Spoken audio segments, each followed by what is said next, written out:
दोस्तों, स्वागत है आपका दिव्यांशी ला क्लासेस में। हम पढ़ा है केमिस्ट्री। पिछली वीडियो में हमने हुंड का रूल पढ़ा था। हुंड के नियम में क्या था? हुंड ने बताया था कि इलेक्ट्रॉन अपनी कक्षा, जो उनका कक्षक होता है, कक्षक में किस तरह से इलेक्ट्रॉन व्यवस्थित होते हैं। मान लीजिए ये आपका एस कक्षक है, तो एक्स कक्षक में कितने? 2 इलेक्ट्रॉन होते हैं। तो पहले ए फिर 2, या फिर हम दूसरा देखते हैं पी। ये पी सब सेल है, इसमें आपके 6 इलेक्ट्रॉन होते हैं। तो उनका क्या कहना था? 6 इलेक्ट्रॉन होते हैं पी में। तो हुंड ने बताया था कि इलेक्ट्रॉन पहले एक एक करके अपनी कक्षा में बैठते हैं, उसके बाद विपरीत चक्रण में इनको भरा जाता है। तो हुंड ने एक रूल दिया था। हुंड का नियम क्या था कि इलेक्ट्रॉन पहले एक करके अपनी कक्षाओं में व्यवस्थित होते हैं, उसके बाद विपरीत चक्रण में इलेक्ट्रॉन व्यवस्थित होते हैं। तो ये हुंड का रूल था, जो हम पिछली क्लास में पढ़ चुके हैं। अगर आप वीडियो नहीं देखे तो प्लीज जाके वीडियो को देखिए। आज हम पढ़ेंगे अफबाउ का नियम। अफबाउ का नियम क्या था, और अफबाउ के नियम से हम इलेक्ट्रॉनिक विन्यास निकालना सीखेंगे। क्या सीखेंगे? इलेक्ट्रॉनिक विन्यास।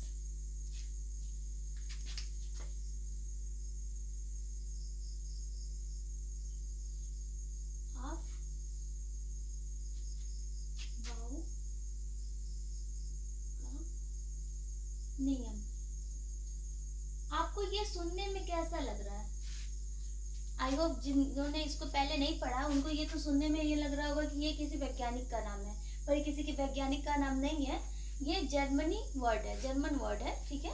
जर्मनी में अफबाउ का मतलब कौन सा वर्ड है? ये जर्मन शब्द है, ठीक है। ये जर्मन वर्ड है जिसका अर्थ होता है एक एक कर जोड़ा। क्या होता है? एक एक कर जोड़ा या सजा देना। क्या होता है? सजा देना। तो जैसे कि इलेक्ट्रॉन के कैसे व्यवस्थित होंगे इसके बारे में हुंड ने बता दिया था, किस तरह से इलेक्ट्रॉन अपनी कक्षक में व्यवस्थित होंगे। पर ये इलेक्ट्रॉन बाकी कैसे व्यवस्थित होंगे, हम कैसे इलेक्ट्रॉनिक विन्यास निकालेंगे, जिसको हम इलेक्ट्रॉनिक कॉन्फ़िगरेशन और इलेक्ट्रॉनिक विन्यास कहते हैं, इसके बारे में अफबाउ नियम है। अफबाउ नियम में क्या है? सजा देना, मतलब किस तरह से इलेक्ट्रॉनों को हम व्यवस्थित कर सकते हैं, सजा सकते हैं। आज हम ये देखेंगे, ठीक है।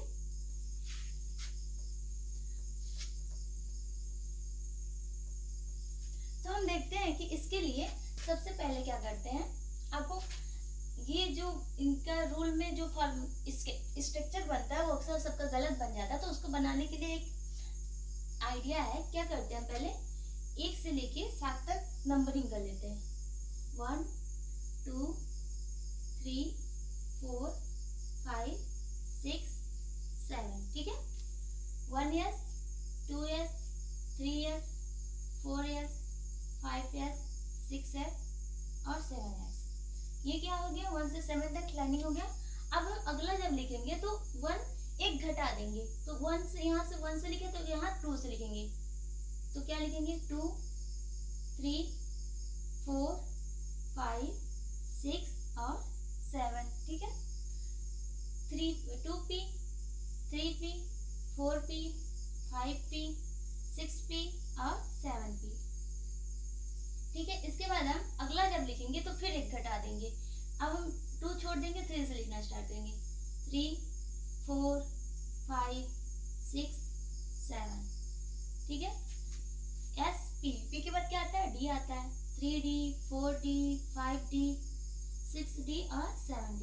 इसके बाद हम जब लिखेंगे तो फिर एक घटा देंगे। यहाँ पे 3 था तो हम यहाँ पे 4 से लिखना स्टार्ट करेंगे। 4 5 6 और 7।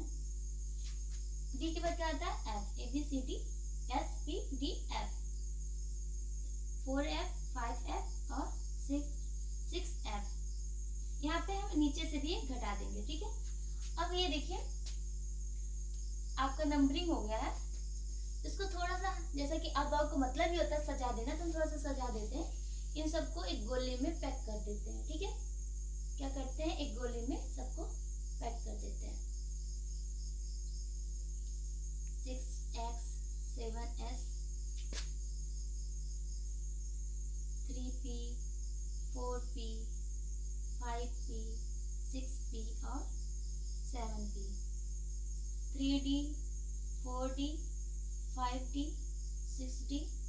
इस तरह से अगर आप बनाएंगे तो आपको ये स्ट्रक्चर बनाने में कोई दिक्कत नहीं होने वाला। वैसे क्या होता है, अक्सर ये स्ट्रक्चर जो होता है गलत हो जाता है। ठीक है, अब हम क्या करेंगे, एरो लगाएंगे। एरो कैसे लगाएंगे, जैसे कि पहले एस पे लगाएंगे 1s, उसके बाद 1s के बाद क्या आपका आता है 2s। ठीक है, 2s के बाद 2p, 2 की p के बाद क्या 3s, उसके बाद हमारा क्या होगा 3p, 3p के बाद क्या आ रहा है 4s। ठीक है, देखिए ऐसे तीर लगा देंगे, सब में एरो लगा देंगे। एरो से क्या होगा, ये जैसे जैसे एरो लगा रहेगा इसी के फार्मूले पे हम इलेक्ट्रॉनिक विन्यास निकालेंगे। ऐसे ही हम अपने इलेक्ट्रॉनिक को सजाएंगे। ठीक है,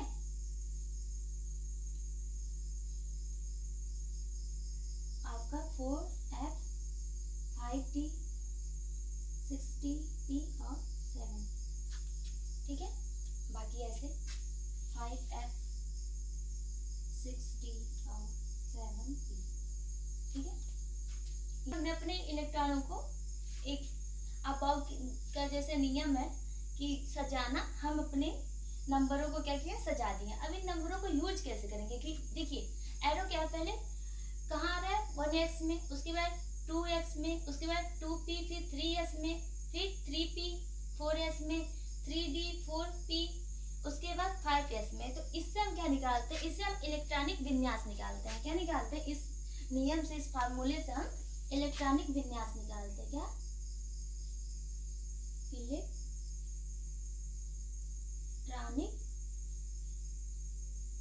विन्यास, जिसको हम इंग्लिश में इलेक्ट्रॉनिक कॉन्फ़िगरेशन कहते हैं। जैसे एग्जांपल लेते हैं हम कार्बन का लेते हैं। ठीक है, कार्बन का परमाणु क्रमांक क्या होता है 6 होता है। तो आपको हम पहले ही पढ़ चुके हैं कि जितने यहाँ पे प्रोटॉन होते हैं उतने ही इलेक्ट्रॉन होते हैं। ठीक है, तो हमारे पास ये कार्बन 6 है, तो इसमें इलेक्ट्रॉनों की संख्या भी कितनी होगी 6 होगी। तो इलेक्ट्रॉनों की संख्या 6 होगी, इसको हम रखते हैं पहले फार्मूले में। तो क्या हो जाएगा 2, और यहाँ पे क्या हो जाएगा आपका दूसरी कक्षा में आपका 4 इलेक्ट्रॉन हो जाएगा। ठीक है, देखिए 2 4 6 हो गया ना। अब इसको हम देखते हैं ये 2 4 आपका व्यवस्थित कैसे होता है। तो कैसे व्यवस्थित होगा, 2, तो 2 इलेक्ट्रॉन किसमें है, पहले जाएंगे 1s में, इसको हम कैसे करेंगे 1s, और दूसरा क्या आपका 2s, उसके बाद 2p। ठीक है, अब देखिए 1s में कितने इलेक्ट्रॉन होते हैं 2, 2s में कितने इलेक्ट्रॉन होते हैं 2, और 2p में कितने इलेक्ट्रॉन होते हैं, तो p में कितने इलेक्ट्रॉन होते हैं, p में हमारे अधिकतम 6 इलेक्ट्रॉन रह सकते हैं। लेकिन हमारे पास प्रेजेंट में कितने इलेक्ट्रॉन है, टोटल 6 इलेक्ट्रॉन है, तो 2 2 4 तो ऐसे ही हो गया। यहाँ पे कितने हो जाएंगे, बचेंगे, बचा हमारा 2। ठीक है, तो एक इस तरह से क्या हुआ, यहाँ पे क्या बचा 2 2 4, और ये 2 6 हो गया। इसको हम बॉक्स में कैसे भरेंगे, ये 1s हो गया आपका, 1s में 2 इलेक्ट्रॉन, इसके बाद 2s में भी आपके 2 इलेक्ट्रॉन हो गए। अब आपका था ये क्या है 2p, तो 2p में बॉक्स कैसे होते हैं, ऐसे होते हैं। p के लिए हमारे पास तीन बॉक्स होता है। p के लिए हमने पढ़ा है पिछली क्लास में कि p के लिए 3 बॉक्स होता है। ठीक है, तो p के लिए 3 बॉक्स होता है। अहुल ने हमें रूल बताया था कि पहले एक एक करके इलेक्ट्रॉन भरते हैं। तो यहाँ पे पहले 1, फिर 1, खत्म, 1 2 3 4 5 6, यहाँ पे 6 इलेक्ट्रॉन हमारा यहीं पे खत्म हो गया। ये बॉक्स तो हमारा खाली रह गया। तो इससे हम इलेक्ट्रॉनिक कॉन्फ़िगरेशन निकाल सकते हैं। जैसे कि आपका हम 6 का निकाले हैं, किस तरह से इलेक्ट्रॉन किस कक्षा में व्यवस्थित है। तो 1s में 2 इलेक्ट्रॉन, 2s में 2 इलेक्ट्रॉन, और 2p में भी आपके 2 इलेक्ट्रॉन इस तरह से हैं। अगला एग्जाम्पल हम लेते हैं Na, परमाणु क्रमांक कितना होता है 11 होता है। ठीक है, तो अगर 11 इसका परमाणु क्रमांक है, तो इसमें इलेक्ट्रॉनिक की संख्या भी कितनी होगी 11 होगी। इसको हम इसका इलेक्ट्रॉनिक विन्यास निकालते हैं। तो इसका इलेक्ट्रॉनिक विन्यास कैसे निकलेगा, इस फार्मूले में पहले इलेक्ट्रॉन किसमें जाएंगे 1s में, 1s के बाद किसमें जाएंगे इलेक्ट्रॉन हमारे 2s में, 2s के बाद 2p, और 2p के बाद 3s। ठीक है, समझ समझ में आ रहा है आप लोग को? ये इस फार्मूले में हम ये जो फिगर है इस फिगर के फार्मूले में हम इसको व्यवस्थित किए। देखिए यहाँ पे एस में कितने इलेक्ट्रॉन है? 2। पी यहाँ पे एस में 2 2 2 4 हो गए। पी में कितने इलेक्ट्रॉन होंगे? 6। यहाँ पे कितने इलेक्ट्रॉन होते हैं? 6 4 6 10 हो गया। यस में कितने इलेक्ट्रॉन मैक्सिमम रह सकते हैं? 2 इलेक्ट्रॉन। और हमारे पास कितने टोटल इलेक्ट्रॉन है? 11। तो यहाँ पे क्या हो गया? 1 इलेक्ट्रॉन। ठीक है, तो इससे आगे जाने की नीड ही नहीं है। अब इसको हम इसका बॉक्सेस बनाते हैं। कैसे? 1s के लिए क्या होगा? एक बॉक्स होगा। 2s के लिए भी एक बॉक्स हो गया। 2p के लिए भी एक बॉक्स हो गया। और 3s के लिए भी आपका एक बॉक्स हो गया। ठीक है, ये क्या हो गया?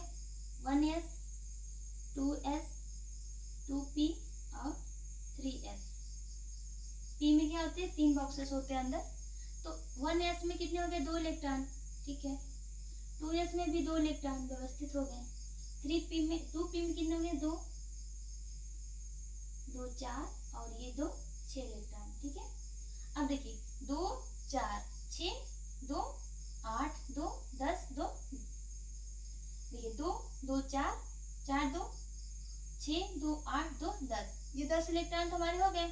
अब 3s में मैक्सिमम 2 इलेक्ट्रॉन रह सकते हैं, लेकिन हमारे पास टोटल इलेक्ट्रॉन कितने हैं? 11 ही हैं। तो इसमें कितने इलेक्ट्रॉन होंगे? 1 इलेक्ट्रॉन हो गए।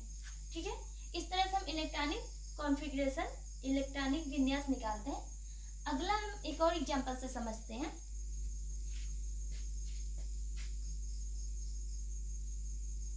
अब क्या करते हैं? परमाणुओं की संख्या, इलेक्ट्रॉनों की संख्या बढ़ाते हैं। इतना तो आई होप आप लोग को समझ में आया होगा कि इस अफबाऊ के रूल को हम अप्लाई कैसे करते हैं। ठीक है, तो अफबाऊ के रूल को हम लोग इलेक्ट्रॉनिक विन्यास बनाने के लिए निकालते हैं। उस इलेक्ट्रॉनिक विन्यास बनाने के लिए क्या करते हैं? अप्लाई करते हैं। ठीक है, अगला एग्जांपल लेते हैं हम। अगला एग्जांपल हम आर्गन का ले लेते हैं। आर्गन का परमाणु क्रमांक कितना होता है? 18 होता है। ठीक है, अब इसको हम व्यवस्थित करते हैं, इसका इलेक्ट्रॉनिक विन्यास निकालते हैं। तो आर्गन 18 के लिए क्या होगा? पहले किस में जाएंगे इलेक्ट्रॉन? 1s में। ठीक है, 1s, फिर 2s, उसके बाद देखिए कहाँ जा रहे हैं इलेक्ट्रॉन? 2p, उसके बाद 3s, 3s के बाद कहाँ फिर से? 3p। देखते हैं कितने इलेक्ट्रॉन हुए?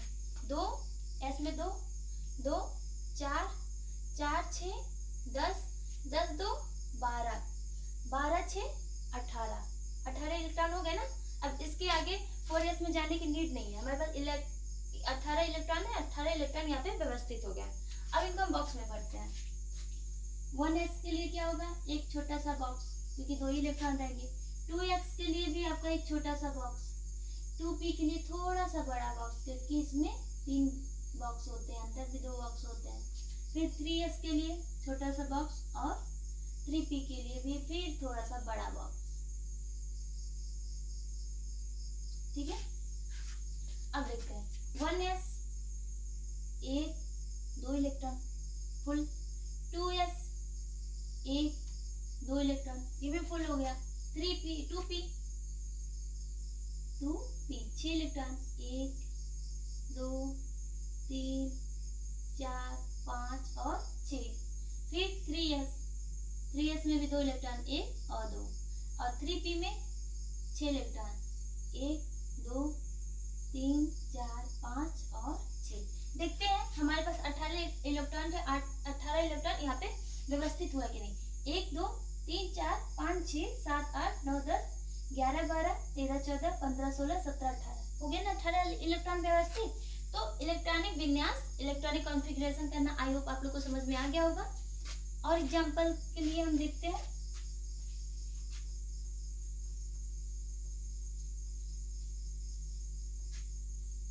और अगला एग्जांपल हम देखते हैं कैल्शियम का। कैल्शियम का परमाणु क्रमांक कितना होता है? 20 होता है। ठीक है, तो कैल्शियम का हम परमाणु क्रमांक निकालते हैं। कैल्शियम Ca20, तो इसके इलेक्ट्रॉन कितने हो जाएंगे? 20 हो जाएंगे। फिर से हम इस फार्मूले में रखते हैं 1s के बाद 2s, फिर 2p, उसके बाद 3s के बाद क्या है? 3p, और 3p के बाद 4s। ठीक है, देखिए 2 2 4 4 6 10 10 2 12 12 6 18 18 2 20 20 इलेक्ट्रॉन हो गए ना। अब इनको फिर बॉक्सेस बना के हम फिलअप करते हैं। एक s के लिए छोटा बॉक्स, फिर 2s के लिए छोटा बॉक्स, फिर p के लिए थोड़ा सा बड़ा बॉक्स, फिर 3s के लिए छोटा बॉक्स, 3p के लिए थोड़ा सा बड़ा बॉक्स और 4s के लिए छोटा बॉक्स। ठीक है, अब इसमें इलेक्ट्रॉन व्यवस्थित करते हैं। 1s 2s 2p 3s 3p और 4s। ओके, 1s में कितने इलेक्ट्रॉन? 2 इलेक्ट्रॉन, 1 2। 2s में 1 2, यहाँ पे 6 इलेक्ट्रॉन, 1 2 3 4 5 और 6। यहाँ पे भी आपके 2 इलेक्ट्रॉन और यहाँ पे 1 2 3 4 5 6 और यहाँ पे भी 2 इलेक्ट्रॉन। ठीक है, तो ये आपका कैल्शियम का इलेक्ट्रॉनिक विन्यास निकल गया। देखिए 20 है कि नहीं, 2 2 4 4 6 10 2 12 12 6 18 2 20 हो गए। ठीक है, आई होप आप लोग को इलेक्ट्रॉन विन्यास निकालने आ गया होगा। आप बाउ के फार्मूले में रख के पहले 1s में इलेक्ट्रॉन जाते हैं, फिर 2s में, फिर 2p में, 3s में, 3p में, 4s में, ऐसे आप इजीली पहले स्ट्रक्चर को बना लीजिएगा। उसके बाद आपको ये याद करने की जरूरत नहीं पड़ेगी, आप इस तरह से फार्मूला में रखते हुए चले जाएंगे, इलेक्ट्रॉनिक विन्यास बन जाएगा। आई होप आज की वीडियो आपको अच्छी लगी होगी। तब तक के अगली वीडियो में मिलते हैं, तब तक के लिए नमस्कार।